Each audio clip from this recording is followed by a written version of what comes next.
সুনামগঞ্জে বৃষ্টিপাত খুব একটা বেশি হয়নি, কিন্তু ভারতের চেরাপুঞ্জিতে বৃষ্টিপাত বেশি হয়েছে। এ কারণে সুনামগঞ্জের সবকটি নদীর পানি বৃদ্ধি পেয়েছে। আমি যেখানে দাঁড়িয়ে আছি এর ডান পাশ দিয়ে সুরমা নদী, এই সুরমা নদীতে সকাল 9টায় 67 সেন্টিমিটারের উপর দিয়ে বিপদসীমা 67 সেন্টিমিটার উপর দিয়ে পানি প্রবাহিত হচ্ছে।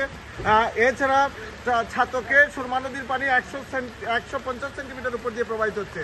জেলার সবকটি নদীর পানি বৃদ্ধি পেয়েছে, সবকটি নদীর পানি বিপদসীমার উপর দিয়ে প্রবাহিত হচ্ছে। ভাই আমরা সকালে এদিকে শুকনা, এখন বর্তমানে 1 ঘন্টা হয়েছে না, পানি আটু পানি হয়ে গেছে। আমরা দোকান টাকানো পানি মাল বিদ্যা বিনাশ, ওখানে আর কোনটা করার নাই আগে তারপর ভাই।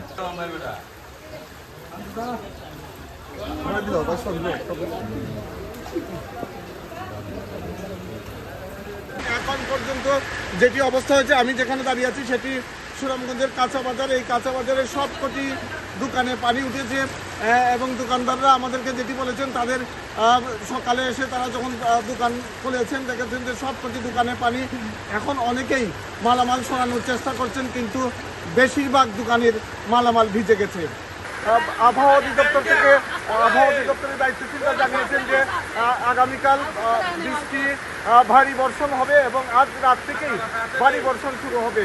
পানি যেভাবে চৈচুম্পুর নদ নদীর যে অবস্থা আছে সেটি হচ্ছে যে আগামীকাল সুনামগঞ্জে বন্যা হতে পারে, এটি প্রায় নিশ্চিত। এবং পানি উন্নয়ন বোর্ডের নির্বাহী প্রকৌশলী বলেছেন যে বন্যা যে আজকেই আসলে বন্যার প্রস্তুতি নিতে হবে।